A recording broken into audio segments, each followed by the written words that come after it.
for being here. I'm Vice Mayor Treney Tweedy, and on behalf of our Mayor Joan Foster, who is recuperating from a knee surgery. So she had it up last night under the dais, kind of running the meeting, but wasn't able to come this evening. And on behalf of my fellow council members, and I know I saw Councilmember Turner Pero is here. If you could step up, and Councilmember Sterling Wilder, and Councilmember Mary Jane Dolan. Mary Jane, right there, center front. Thank you so much. Did anyone else come in? Our other council members, Randy Nelson and Jeff Hegelson. So on behalf of everyone, welcome to the Downtown Master Plan Kickoff. Woo-woo!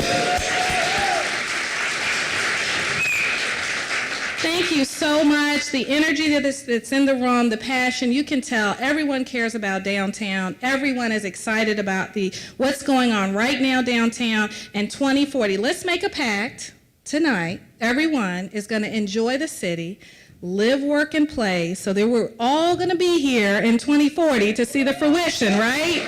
There we go. There we go. Oh yeah, we're going to make sure of it. We're going to make it good.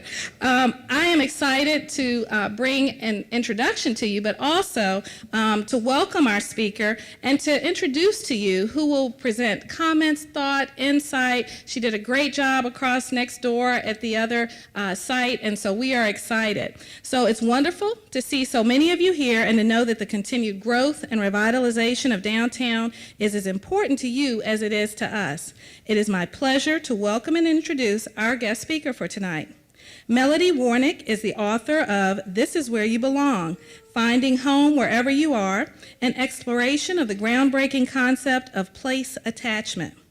In her 15 years as a freelance journalist, Warnick has written for The Guardian, Atlantic City Lab, Quartz, Reader's Digest, O, The Oprah Magazine, Redbook, Better Homes and Gardens, and many other publications. She and her book have been featured in the likes of Time, Fast Company, Psychology Today, Realtor.com, Forbes.com, and Inc.com. She is a chronic mover. How many of us can say that? She's a chronic mover who fell madly in love with her adopted town of Blacksburg, Virginia, where she lives with her husband and 2 daughters.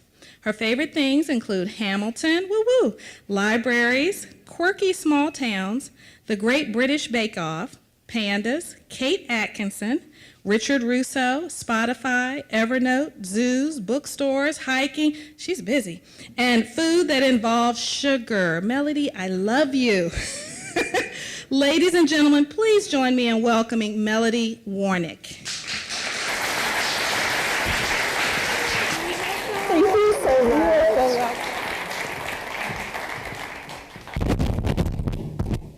Whoa, that was a little crazy. Does that sound okay? Okay, I will just not move at all, and everything will be okay. I'm glad we started by getting out there that I like pandas and Hamilton. It's important for you to know that about me.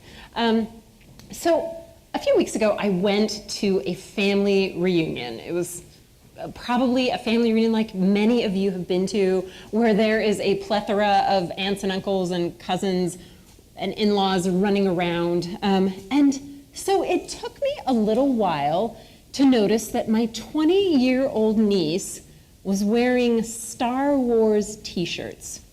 And when I say that she was wearing Star Wars t-shirts, I mean that she had a different Star Wars t-shirt every single day.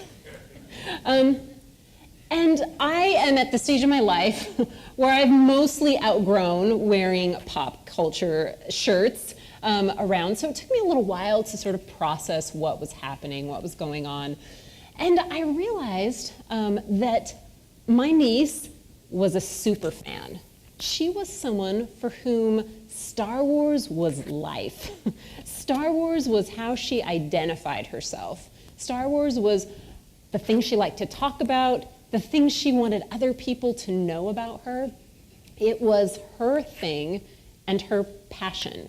And it was the way she found her tribe. If I'm wearing a Star Wars shirt and you get the joke, we are peeps. Like, you're my friend. You know, back in the day, It may have been the concert shirt that you wore to tell the whole world that you love this band, and if you love this band too, let's be friends. Or the shirt from the old TV show that you love. Or Hamilton, the Broadway musical slash political campaign slash historical event. If that is your thing, that is what you want the world to know about you. That is how you identify your passion in life. You wear the shirt of that thing. So that is my question that I want you to ponder tonight. What t-shirt are you wearing? Now, let's be clear. This talk tonight is not meant to sell t-shirts. I am not going to come out with my merchandise display and get you all to buy something. Like me, you may have outgrown the period in your life where you're wearing t-shirts that say the things you love on them. But let's imagine a metaphorical t-shirt. The shirt that you wear, the shirt that you would wear, that tells people what you're into, what you are about as a person, and what your passion is. What would your shirt say? What picture might be on it? What would it tell people about you and who you are? I want you to think about this, just a little thought experiment. What is your t-shirt? Because tonight I want to talk to you about what it means to wear a Lynchburg shirt. This is one you can actually buy. I don't sell it. I'm sure there are many more.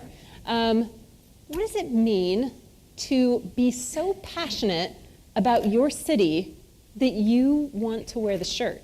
That you are going to put that on, you are going to tell the world that that is your thing, the thing that you're into. You are into Lynchburg, and you are excited to be here. So I think about this because asking what shirt you wear, whether you would wear the shirt of your city, is really another way of asking, do you love where you live? Maybe it's a way of asking, how much do you love where you live? And that is a question that has been on my mind for a while now. And let me tell you why. It's because of this. I grew up in Southern California, and for the first 18 years of my life, I never moved, not even out of my bedroom. Same house, same cul-de-sac. We were golden there. And then I went away to college, and I got married, and after that, my husband and my family and I started zigzagging across the country, ping-ponging a little bit, always for really logical reasons, like jobs and grad school, or to get a little closer to family, or to get a little farther away from family. But we never really felt settled in any one place. A lot of Americans do this. It was mentioned in the introduction that I consider myself a chronic mover. Maybe some of you are too. About 12% of Americans move each year, adding up to 11.7 total moves in a lifetime for the average American. I was quickly on my way to reaching that 11.7. Richard Florida is a demographer. He wrote the book, The Rise of the Creative Class, and he writes about cities. And he said, you can divide Americans into 3 groups based on their relationship with geography. The first group is mobile, meaning people like I was. People who just move where the job takes them, where their whim takes them, and they never really feel committed to any one place. Then there are people who are stuck, meaning that they may have lived in a place for a while, but they don't really love it there. They don't really feel connected or happy. They don't really feel like they've chosen it. They just feel like they're maybe trapped a little. The last group is different. The last group is rooted. And these are people who may have been in their town their whole life, or they may be people who just moved there last year. But The difference is their attitude, their approach to their community. They love it there. They're happy to be there. They want to be there, and they're choosing it. They want to be rooted. So I moved to Blacksburg, Virginia, 5 years ago. And we moved there because my husband got a job at Virginia Tech, and we really thought, this is it. This is the move that is going to change everything for us. This is going to be Mayberry. We are going to just sit on the porch with our lemonades, and it's going to be awesome. And I got there, and it wasn't awesome. Not at first, anyway. The town was really pretty small. It was pretty southern. People had different accents than I had ever heard in my life before. It rained a lot. People let slip, we call it Bleaksburg. And I thought, what have I gotten myself into? And as a mobile person, my first reaction to this situation is, I gave it a good 2 months and it's not really working out, so we're gonna hit realtor.com and find someplace else to go. But this time, I didn't really think that I could, for a couple reasons. My husband had this new job, he needed to give it a chance, and also I had these 2 daughters who, at the time were pretty young. My older daughter was entering 5th grade in her 3rd elementary school in 3 states. She had just spent 2 years in Austin, Texas, learning the Texas State Pledge of Allegiance, which is a thing, and I was starting to realize that if we move again right now, there are going to be some major therapy bills for them and for me long into the future. I needed to learn how to be happy where I was and how to want to stay in the community that I was in. I had to change my feelings about it. So as a writer, as a journalist, this is my career, I started digging into the research. What has to happen for someone to put down roots in a community? And I realized this is something that people research. And there is a word for that, that feeling of being rooted in a community. And it's this, place attachment. So place attachment is kind of that scientific fancy term for the emotional bond that people sometimes develop with where they live. That sounds kind of dry, but think of John Denver writing songs about Country Road, Take Me Home. Think of poems that have been written about this and songs that people write about their hometown or where they're from. Place matters to us a lot. And feeling at home in a place is a basic human need. People want to feel like they belong somewhere, like this is their place. And as touchy-feely as that concept sounds, it actually comes with some serious concrete benefits. People who are place attached have more social capital, meaning they have more of the relationships that can help them accomplish the things that they want in life. They have higher self-esteem. They have a sense of identity because of who they are and where they live. Their well-being is higher. People who are place attached tend to just be more content in every aspect of their life. Their physical health improves. There were studies that I found researching this concept that showed that people who are place attached and who know and trust their neighbors, which is part of place attachment, having relationships with your neighbors, were 67% less likely than other people to have a stroke and 48% less likely to have a heart attack. That is a significant benefit just from saying hi to your neighbors. I even found a study that said, surveyed Japanese women, elderly Japanese women, and found that elderly Japanese women who liked where they live and knew and trusted their neighbors lived on average 6% longer than other people. So this is something that can help you live a longer life too. So the question then becomes, Are you place attached? So I'm going to give you a little quiz. This is the interactive portion of the evening. There are 10 items on this quiz. When psychologists and environmental scientists and other people want to find out if people are place attached, they just ask them questions about how they feel about where they live. And so I'm going to ask you some of those questions. There are 10 items, and you are going to keep track of how many times you agree with the statement that I'm going to show you. How many times you say yes. You probably have 10 fingers, so you can just count this out on your fingers, and we'll talk about it for a minute at the end. Number 1, I like to tell people about where I live. Number 2, I'm really interested in knowing what's going on here.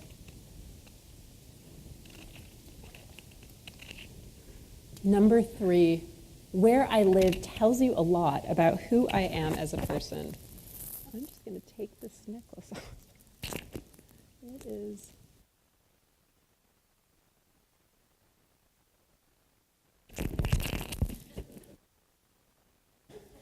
Can you still hear me? Okay. The people who live here are my kind of people. I like to be involved in what's going on here. I care about the future success of this town.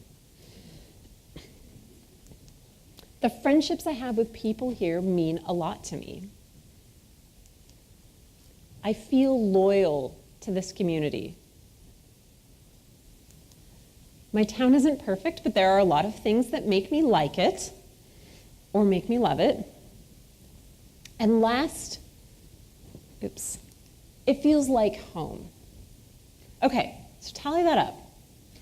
How did you do on this? So raise your hand if you scored an 8 or above, 8, 9, or 10. Look around. That is most people in this room. And maybe we could say that this is preaching to the choir. You are a self-selected group of people who are so interested in a downtown master plan for Lynchburg that you came to this event on a Wednesday night. Did anyone score a perfect 10? Quite a few people. Now, what about the other end of the spectrum? Raise your hand if you scored a 3 or below. Okay.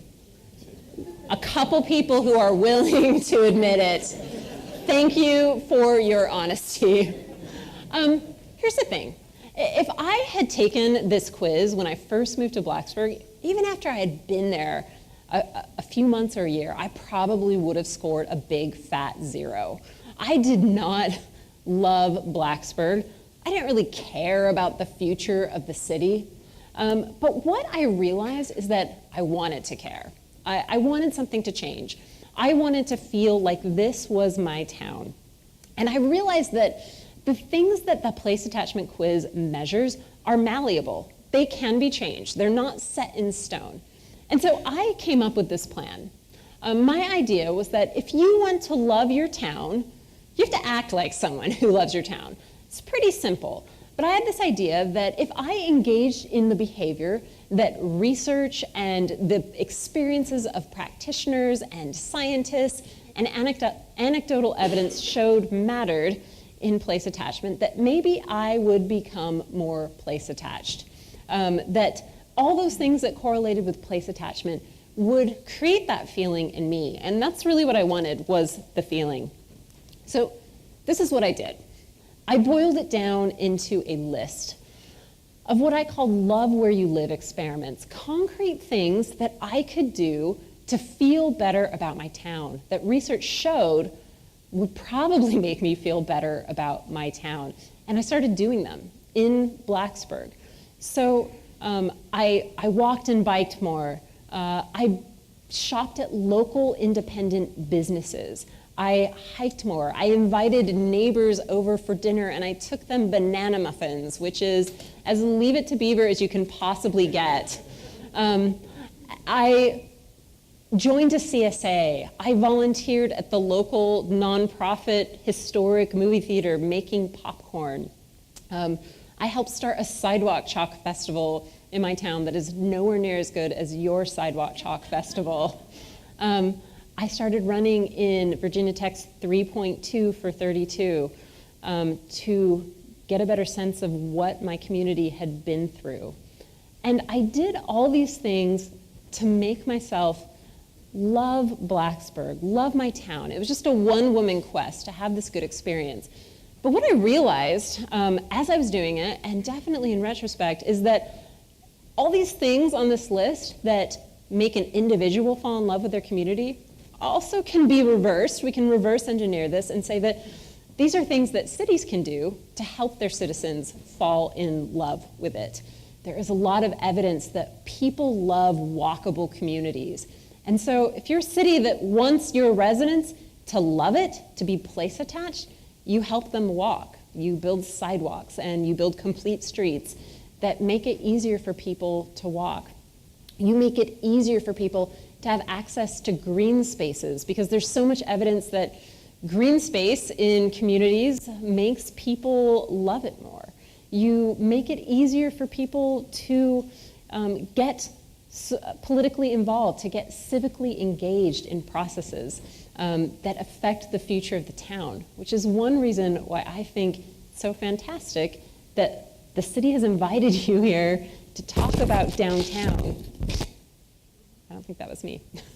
And to make changes, because those things help you feel better about your community, and it makes your community stronger. So the spoiler alert here is that I wore the t-shirt. I became a super fan of Blacksburg. I'm not perfect. There's a lot of ways in which I'm still really lazy about some of these things. But I had enough good experiences that my experiments worked. I did feel better about Blacksburg. I remember one day when I was riding my bike with my daughter on the Huckleberry Trail, an old Rails to Trails project, to the downtown farmers market, and I had this happiness wash over me, and I thought, I love it here. I don't want to live anyplace else.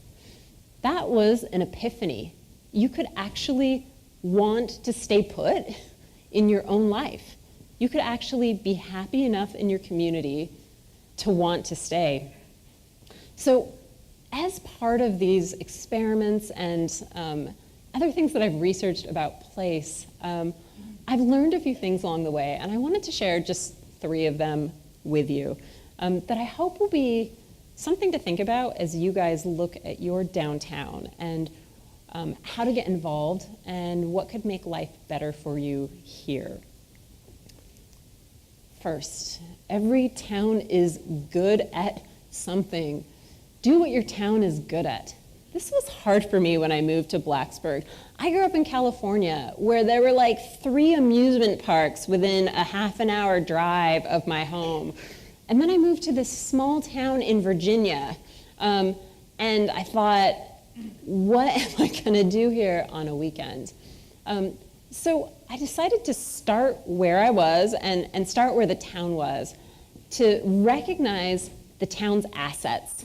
What was it already doing well?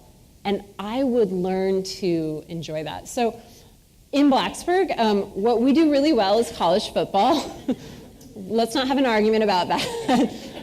What I mean by that is that people get excited about college football. This is like a big thing in Blacksburg, as it probably is in Lynchburg too.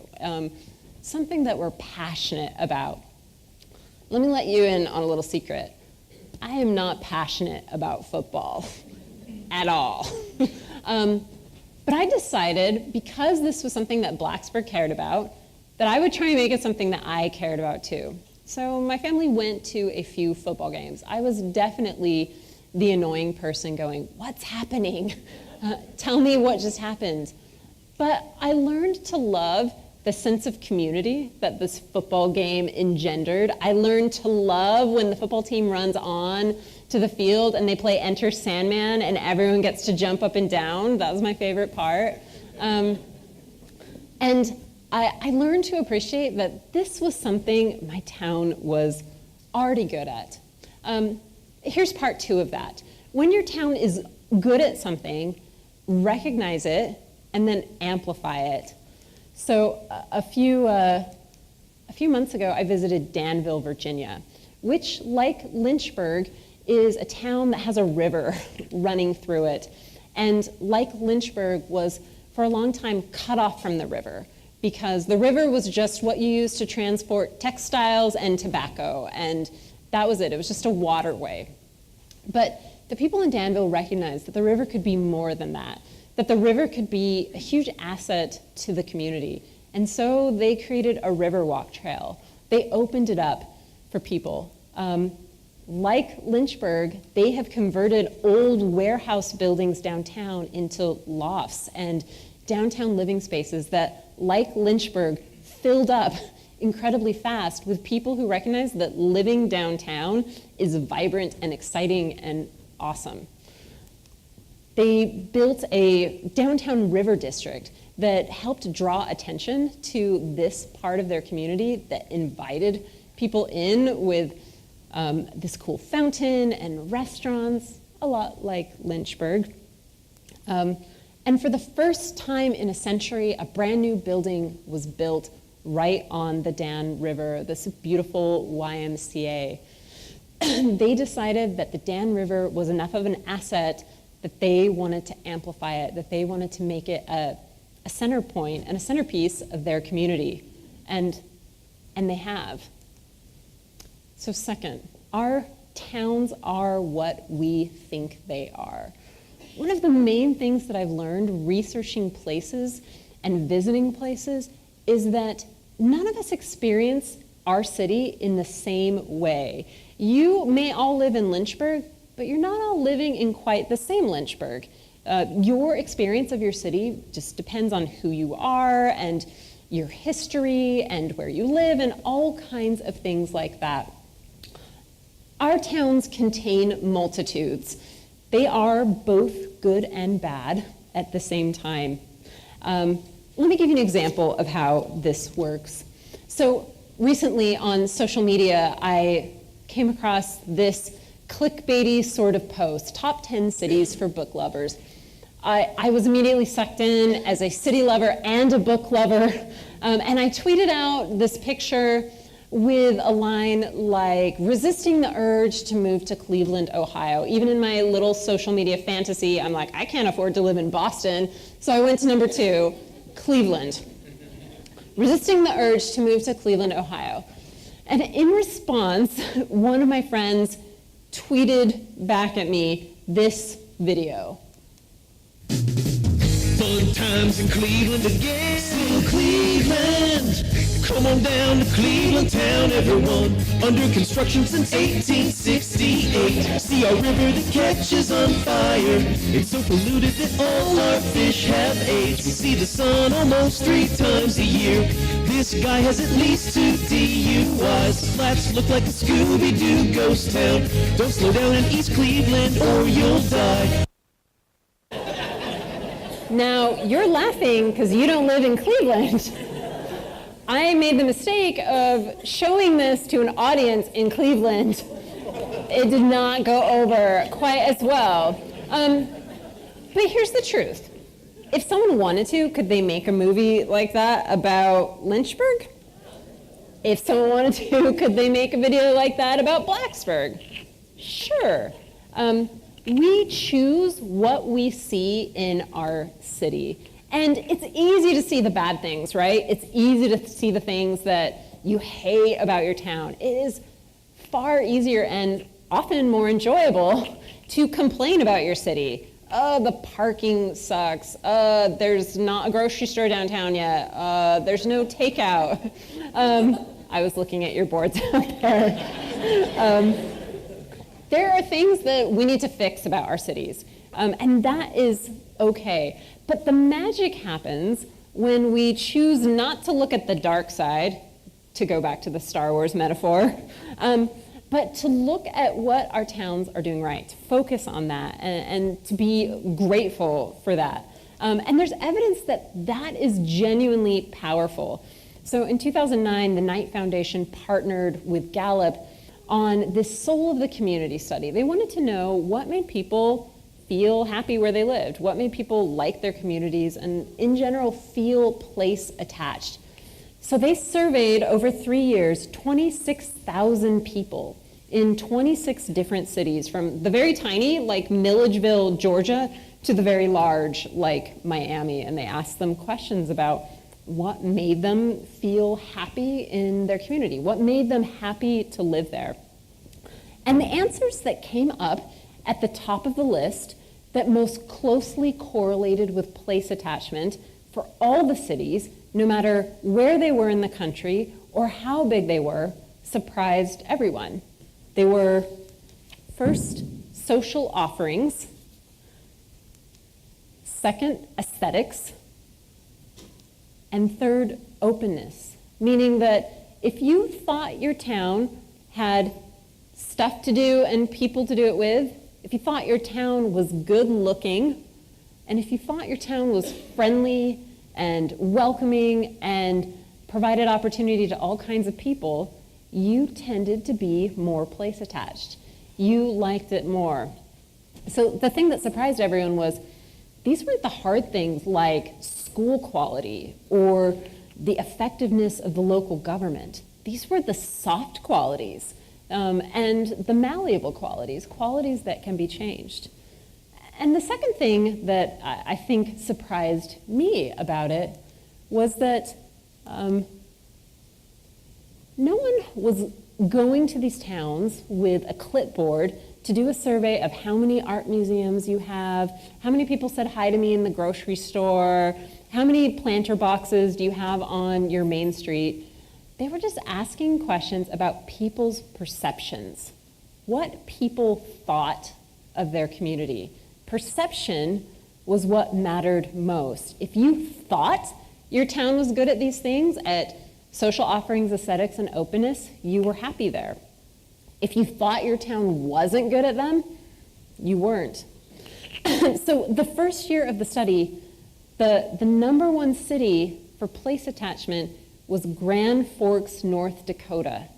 And Grand Forks, North Dakota rated especially high on social offerings, meaning that they thought their city had more stuff to do, more fun things than cities like Miami and Charlotte, North Carolina. So maybe we could say, well, they're delusional. They don't have a beach. They don't have pro sports teams. Miami and Charlotte are way ahead of them. But what mattered here is that people felt like they were doing good. It didn't matter if objectively they were. The place attachment came from just feeling like your city was succeeding. So this doesn't mean that we have to ignore what our town isn't doing well at. It is important to acknowledge and address problems, like from the big things like poverty and racism to the very small things like parking issues. We need to tackle these challenges head on. But we also need to see that our town thrives on our attachment. Our town thrives on our love for it. And I mean that very literally. One of the other things that this study found was that as place attachment increased in a community, so did local GDP, meaning that the town did better economically when people liked it, when people were happy there. Why? Well, because if you love where you live, if you're committed, if you're wearing the t-shirt of your town, you're more likely to open a business here. You're more likely to buy a home. You're more likely to shop at local restaurants and stores. You want your town to succeed, and you're investing in it. And that makes your town do well. So even while we address the things that our towns struggle with, we need to learn to tell our city's best stories, to see them, to see what our town is excelling at, and put that out in the world and make it something that we think about too. So the last thing I want to tell you about that I learned from researching This Is Where You Belong, that when you invest, you feel invested. This is a process that benefits not only your city, but you too. When I researched the book, I interviewed Ethan Kent, who works for a project for public spaces that helps cities build public spaces. And he said that people want to help create their cities, and that cities that allow that are open to the contributions of their residents, are the ones that succeed. It used to be that you moved to a city and you just kind of like waited for the government to bestow its services on you, and you never really thought about it at all until you had something to complain about.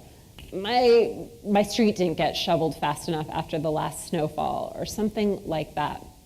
But now, people are recognizing that they have a hand in this too. We're all in this together, to quote a Disney movie. And when we help create our place, we make it what we want it to be. And in that process, we come to love it more. That's almost the number one way to create place attachment, is to get engaged and get invested. So I want to tell you about another city in North Dakota.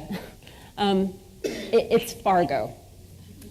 And you're already laughing. Because when I say Fargo, a lot of you probably think of this. And if you think of this, you may think of that. These are not particularly helpful mental images to have associated with your city. Aren't you glad that Lynchburg doesn't have that problem? So, Great Tavine grew up in Fargo. And like a lot of people who grow up in a small town in the middle of nowhere, all he wanted to do when he graduated from high school was leave and never come back. And so he did. He went away to college, and after college he started traveling around Europe. And he had this moment where he was in this beautiful cathedral town in Spain, and he was surrounded by people in this beautiful public plaza, and he realized, no one here knows who I am. Not a soul knows me. But if I went back to Fargo, everyone would know me. And that seemed really valuable. So he did. He moved back to Fargo, and he moved there with the express purpose of making Fargo a better city. So he started working for a downtown redevelopment firm that was doing a lot of what I see in Lynchburg. They were buying up old buildings and rehabbing them and turning them into usable spaces. He started the first Fargo TEDx. He started a program called 1 Million Cups that brought entrepreneurs together and helped create an entrepreneurial community in Fargo. And probably the most important thing he did is he made it okay for other people to say yes. To say, yes, I want to be involved in my community. Yes, I want to make things happen here. Yes, I want to wear the t-shirt. So someone had the idea of doing an open streets, which is where you close your downtown streets to cars, you open them up to pedestrians and bicycles, and they do it now multiple times a summer, and it's something everyone loves. Someone said, it is a shame that Fargo doesn't have a downtown farmers market. And so they started one. And someone started a program called Dinner Ties, where you can volunteer to host a stranger for dinner. Strangers can sign up to come to your dinner. And it's a way of building community. So they are hitting those three things: aesthetics and social offerings and openness. And in the process, all those people are becoming super fans. One of the city commissioners that I talked to said that it used to be that people graduated from high school and they were out of Fargo. They didn't want to stay.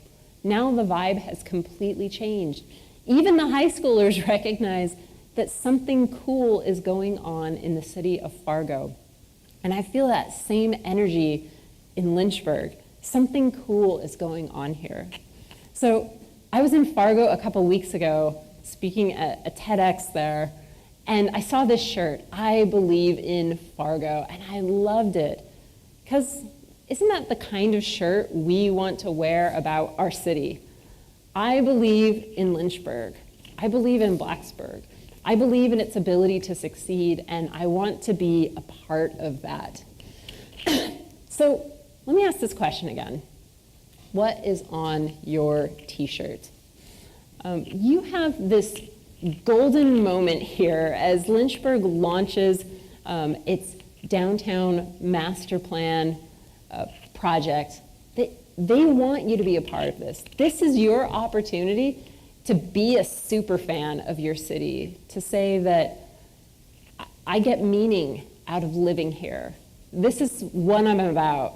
I'm a Lynchburg resident, and that matters to me, and I'm passionate about it, and I care about it. Because really, you have so many great things here. So when I talk about amplifying your assets and making them strong, when I talk about telling your best stories and seeing the good in your city instead of seeing the bad, and when I talk about investing in your city to feel invested, I see a lot of that happening, but there's definitely room for improvement. And if you personally haven't made that move, if you have not put on your t-shirt yet, now is the time. Your city, your downtown wants your input. They want to make things even better. I did a tour tonight and saw so many things that make Lynchburg livable and lovable. And you have a chance to make it even more so, to attract more people to be super fans of Lynchburg too. So I had this moment in Blacksburg where I realized that everything I loved about Blacksburg was started by a person.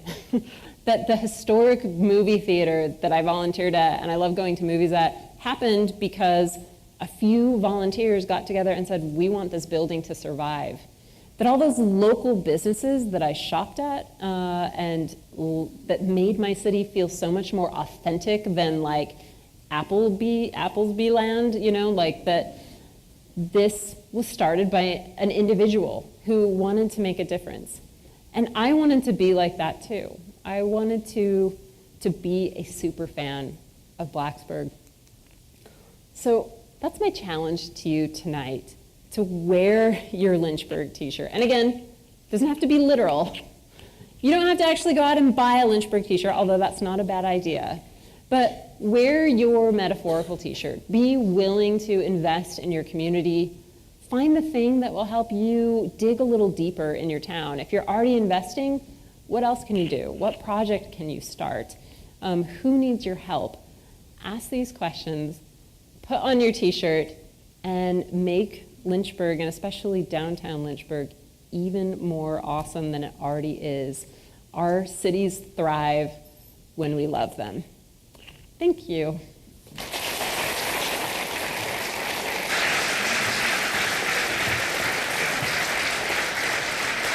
Melody, thank you so much. Melody, thank you. Well, good evening. My name's Tom Martin. I was thinking what my t-shirt would say, and it would say, "You are getting too big for me." That's what it would say. One of the other things that I was asked tonight was, back in 2001, when the city did the plan, did you think downtown would be so successful? I was like, well, duh, we're planners. You don't think we do plans and then not think they're going to succeed, right? Of course we thought it was going to succeed.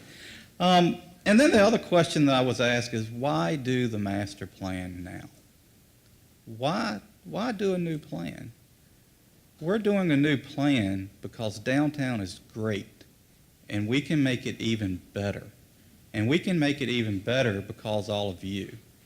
I was reading Melody's book on the beach, of all places, and then the electric went off and we had to leave. But one of the things that really stuck with me was when she talked about how to love the place you live was to get involved. And she mentioned that tonight, right? Get involved.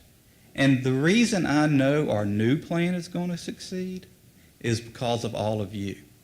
Because you're here tonight and because you love your city. Tonight it's my honor to introduce to you Mr. David Hill, who's helping us with the master planning effort. David Hill is the president of Hill Studio in Roanoke, Virginia, which he founded in 1988. David is a landscape architect, an urban designer, who is both regionally and nationally recognized for his unique insight into the landscape and built environment.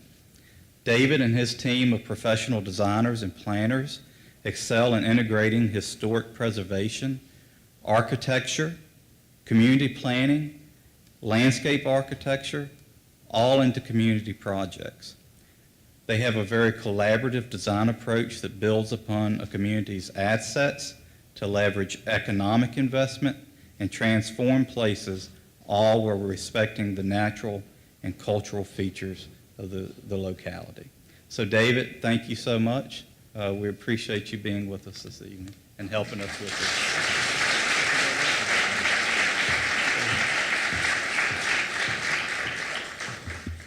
Well, thank you. Tom said, David, you get to follow our keynote speaker. She's brilliant, and then you get to give everybody some work to do. So I appreciate you putting up with this. But so I thought I'd just quickly tell you a little bit about us and a little bit about the process that we have outlined for the next 6 or so months, so you might be able to participate at the end of this. Melody, I want the shirt, okay? We want everybody to want the shirt. So how does this work? There we go. Okay. You know, I have the privilege of working for a brilliant bunch of people, and we have a little office in Roanoke, and this is our 29th year in business.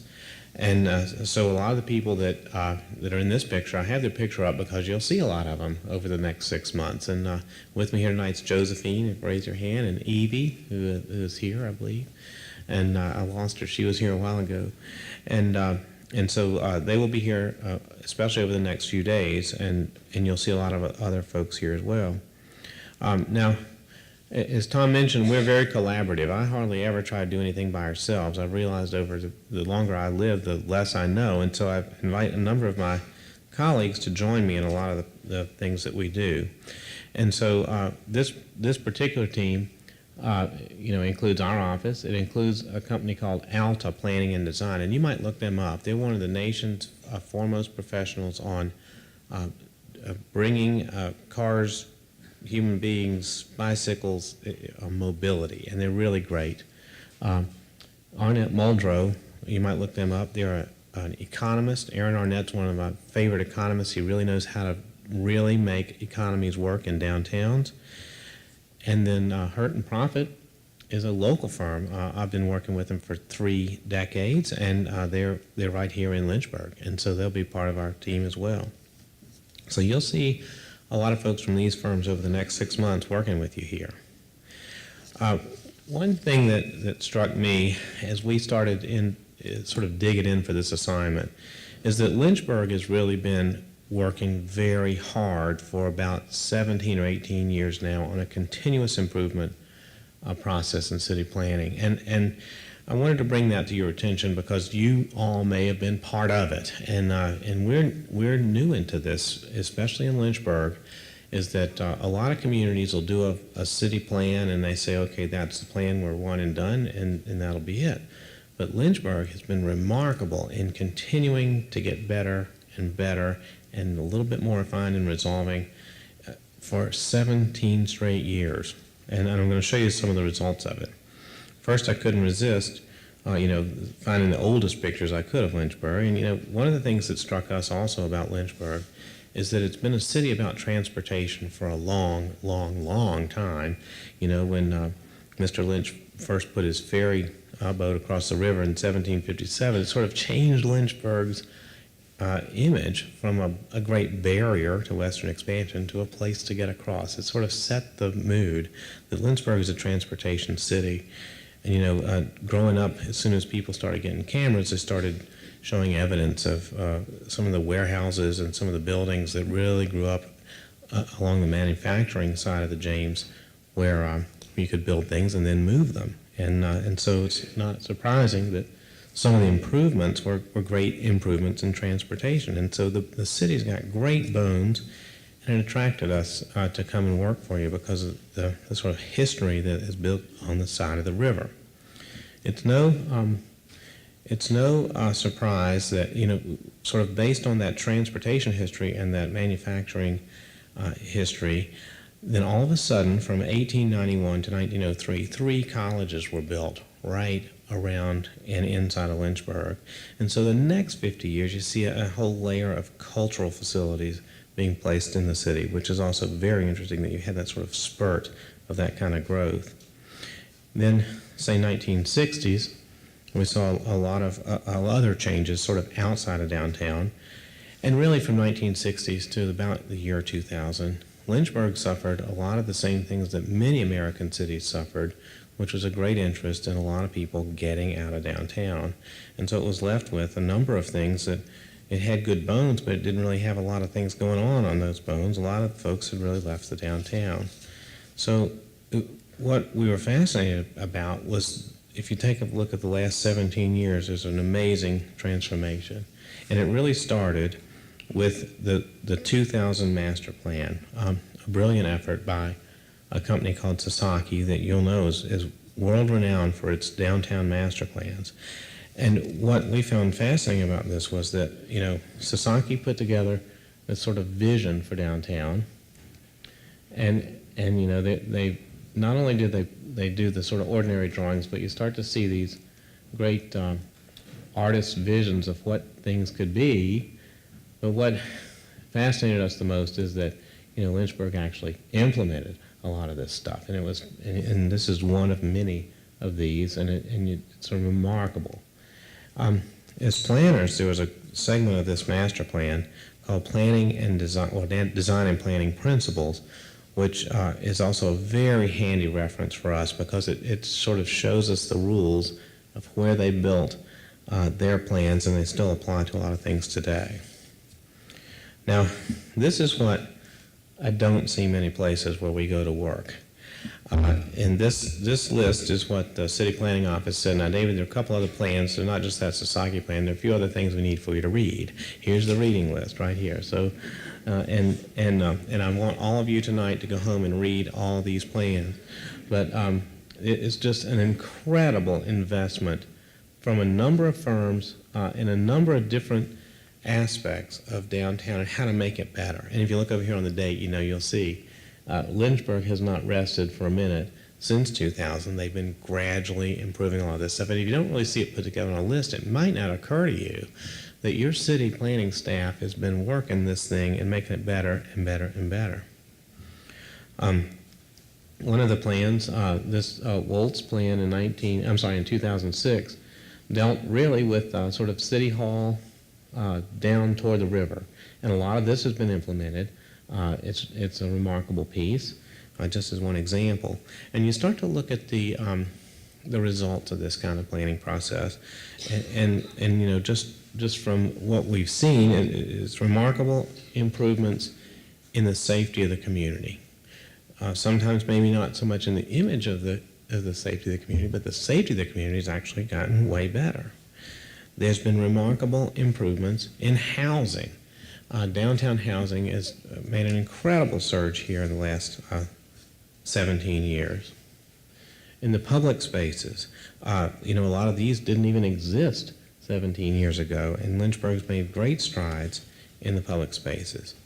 Now, those three, of course, all go in things that a lot of downtowns really emphasize is the economic development, and so economic development has been very strong. And of course, just like 100 years ago, a great strides in the arts and culture. If you think about all these things that have just happened in the last 17 years. So, it wouldn't surprise you that your City Hall didn't stop there. They've got a bunch of projects going on right this minute. These 5 in particular: downtown utilities and streetscape, community market deck, Main Street Bridge, 5th Street improvements, and a big effort right now on branding and wayfinding. And so some of you might know about some of these projects that are going on. You probably know about the downtown utility and streetscape project. You know about that? Okay, well, here's a map of what some might, the sort of orange cone world right now is right in these few blocks. But when you think about but that's not the end of it. In order to completely replace all the all the utilities and all the really fallen apart infrastructure, there's this much to go. So there's a lot of downtown utility streetscape still to go. You know about the market deck replacement that's going on right now, and I did confirm with Tom right before this conversation that it is really still going to be finished in August 2017, and that's this month, so we're delighted that that piece will be finished. Main Street Bridge replacement, you may know about this. This is one of the main gateways into downtown, and the bridge needs to be replaced, and so that's going to begin in October 2017. Fifth Street improvements have been going on for a little while, and this is really about linking in neighborhoods to downtown, and a brilliant first example of how this might be done. And some of it's just been finished, and others parts still under construction. So let's look at that. We can look at pictures of the results. Oops, but we can also look at it by the numbers. And this is an interesting picture to me. Currently, you have 438 downtown businesses, 5,600 employees work in downtown every day, 279 jobs just created in the last year and a half, and since 2000, 900 plus residential units completed in downtown. It's an incredible statistic for any downtown, especially for a place that's Lynchburg size. Look at this map. Check this out.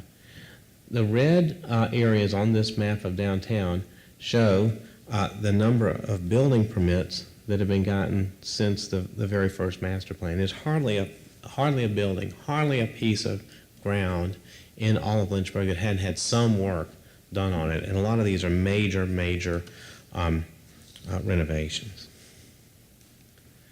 This chart, I'm not going to get into the details because I'm not a financial expert, but if you just look at from 2004 to 2017, the amount of the downtown real estate, the amount of the value of it that's grown. And the difference in the dark blue and the light blue is that there's some incentives that are in place that allow the actual value of the land to be more than what's currently taxed, but that'll eventually catch up.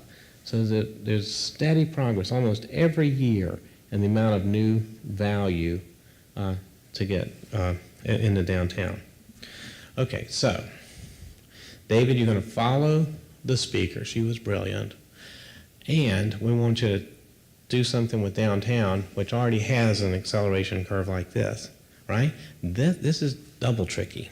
So how do you take this to the next level? And I got to tell you, a lot of cities get that first plan done and they stop. A lot of other cities get that first plan done and just get a little momentum, and then they kind of pay attention to other things and it starts to erode. But Lynchburg has had that steady curve of building, and I know you've been part of it, and sometimes building is painful and it gets in the way of stuff, but there's been an incredible general growth of some of the very cool urban design things that we see in downtown. So how do we take this process to the next level? First is you author a plan of how you're going to do it. It's a process. So we've been in town working with project team orientation, kind of getting us oriented the last month or so. August 9th and 10th, that's right now. Public kickoff event. Public listening sessions are all day tomorrow. And I want to make a point of this. I want to invite you all to the design workshop. This is where the design team, all those people in that little picture in Roanoke, and a number of our colleagues will be working here for 3 days, and we want to invite you to come by and show us what to draw, give us a critique, see what you like, see what you don't like, tell us what you don't like. And then we'll present after August 29th to 31st, updated plan in public meetings in September, October, and final plan November and December, just to give you kind of an idea of the schedule. What are we going to focus on? A couple of ideas already.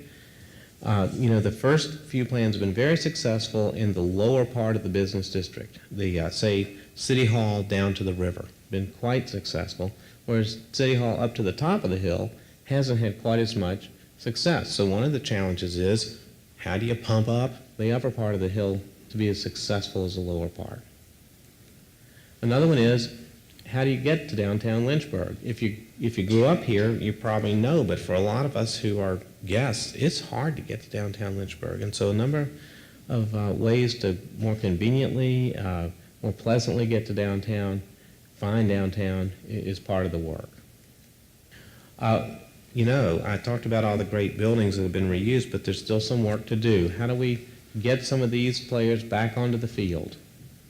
There's some brilliant, beautiful buildings here in downtown that need to get filled, need to go to the next level. Some of the topics that people have already brought to our attention, and we put this together before reading the chalkboard outside, but it starts to confirm that, some of the special topics to look at. And, this one, I think even Sasaki struggled with this, Nelson Bard Woltz. You've had all the best in the business struggle with how do you connect to that river, It's been a real issue because of different barriers that are in the way between your downtown and your neighborhoods and the river. So as we sort of transform the downtown, getting to the next level, this whole idea, I need to harvest the brain power that's in the room. That's how we're going to do it. And you've had some great successes, but the next thing that I need to do is to put you to work. So there are a couple of ways that we're going to do this. Part of what we're going to try to do is to have a very publicly engaged master planning process. And so, the little reception out here with the chalkboards was part of it. And what I love about Lynchburg, that was a really cute piece. The clothesline was part of it. But you're not finished. I got to have more. And so there's several ways that we've invented to get you to help us. Tomorrow, for example, we have a very full day from 8 to 8. The earlier you get us, probably the smarter we're going to be. By 8 in the evening, we're going to be a mess. But don't worry, we have reinforcements coming in from Roanoke midday. But the first business, these are going to be held at the Riverviews Art Space, 901 Jefferson. Everybody know where that is? It's a few blocks away. The first meeting at 8 o'clock, and we wanted to move this up to 8 so that a lot of the merchants could come before the stores traditionally open, doing business in downtown. So if you want to come to that meeting specifically to focus about the economy, Aaron Arnett will be there, our economist, to lead that meeting. It's specifically about your comments and issues and concerns about doing business downtown. At 10 o'clock, transportation and parking. And Trent from Hurt and Profit will be there, as well as Wade Walker from Alta. That's a meeting especially devoted to that. Quality of life from noon to 1:30. And then we have development in downtown from 2 to 3:30. And really for folks who can't make that during the middle of the day, we kind of have a cleanup general listening session. We used to call that our night owl session, but it's 6 to 8 p.m. We realize it's still light outside, so it won't work for night owls, but 6 to 8 is sort of general open topic. Okay, that's not all. Okay, if you can't make it to any of those and you're sort of out and around, we've got something sort of special that we've just invented for Lynchburg. I think this is going to be I hope that this will be so popular that it will sort of set a trend. A lot of our city planning staff here in the Department of Planning, as well as a few Hill Studio characters, are going to have what we call a pop-up event. Now this is a tent and a half dozen people and some flags, and they're going to pop up at the public library. They're going to pop up at the 5th Street roundabout, Cheers to the Weekend, and also the community market. And if you can't get to anything tomorrow, stop by one of these, okay? Because it'd be great to talk to the staff at that time. Okay, you're not finished yet. Okay, there's a fascinating website that's up right now. It's called www.downtown2040. And we're going to try to do a lot of this work with this website, and as an interactive website. Ashley's been part of this and actually sort of put this together. It's a really great website, and that has a number of these things that I've just shown you on it, and there's going to be a lot of other stuff coming onto that website. So please go back and check this website often. And there's this website will actually take you to a survey, an online survey, where if there wasn't any room on these chalkboards, etc., you can fill the survey in and send that link to your friends who might not be here tonight or might not be part of the downtown planning process, but you want to get them involved.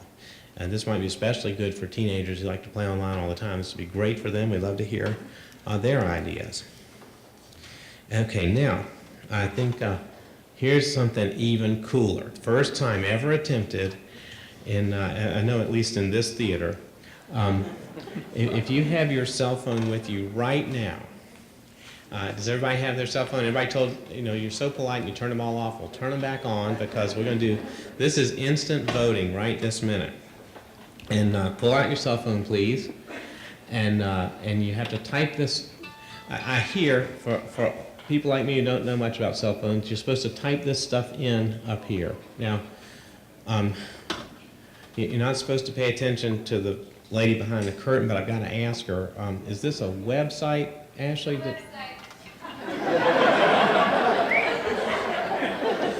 See, you all watch The Wizard of Oz, right? The lady behind the curtain it's a website, right? Yes, it's a website. Okay. Put it in your browser, y'all. Okay, put it in your browser. Raise your hand if you got it up. Does it say the survey is ready, waiting to start? Yes. All right. Is there a way to, Couple more seconds. is there a way to point this camera at that? There is, but for those that have a QR code, they know how to do that. We're not going to download them. Okay, yeah, don't download the apps in the middle of Okay, this. all right. You guys ready? Give me a hand. Wait. All right. Is everybody ready? We're going to give them 10 more seconds to get that in, okay? Some are still typing. Yeah.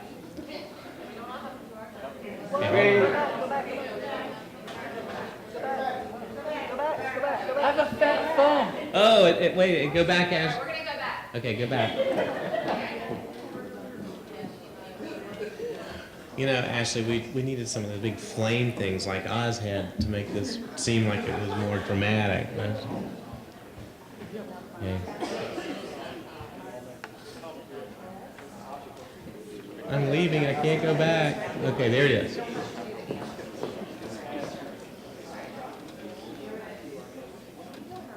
All right. All right, how many are there now? Evie, have you got it yet? All right. Evie, we good. Wait, Evie hadn't got it.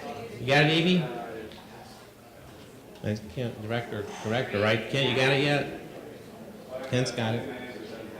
Okay, hold on. So busted. Okay. All right, City manager's got it? City manager's got it? Okay. Bonnie, you got it? Bonnie, you ready? You ready, Evie? Okay. All right, guys, we're going to move forward. All these questions are on the survey, I promise. Too. All right. Okay, here she goes. All right. Okay. Go forth and answer. Okay, yeah. So does this next screen show up for you guys? Yes. All right, so if you start to vote, this is going to be instant. This is better than American Idol because we get to watch the results. Look at food and restaurant. Wow.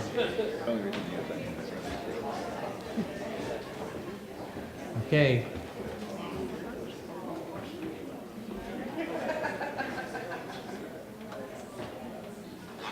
Wow.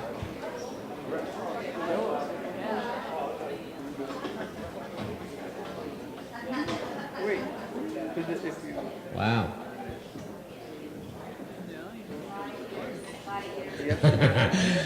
Lynchburg's a food city. I like it. All right, guys, we're going to move on to the next one. Okay, next question. Here we go. This is the last one. Yeah, we only have 2 questions. Okay, everybody going to jump in on this one? Okay, here comes.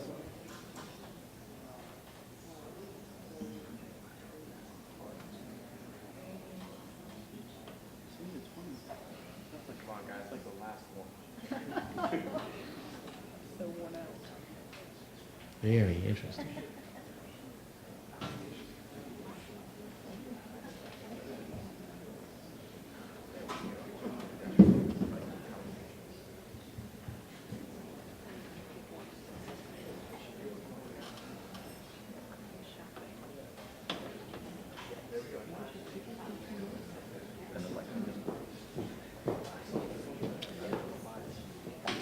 Ken, have you voted yet?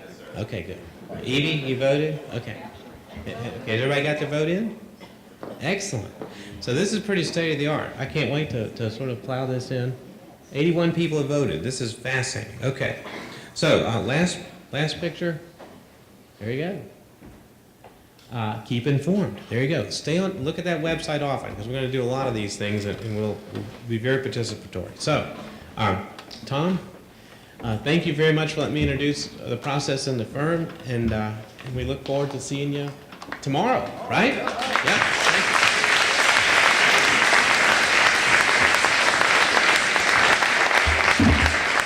Again, thank you guys for coming. The city manager says she might let me come back to work tomorrow. We'll see. But wasn't this great? This was awesome, wasn't it? So, just a show of hands, how many of you think you can make one of the listening sessions tomorrow? Awesome. Great. Well, guys, this was just a kickoff. It's just the beginning. We cannot have a successful plan without you. Thank you so much for coming, and we'll see you guys tomorrow. Thank you so much.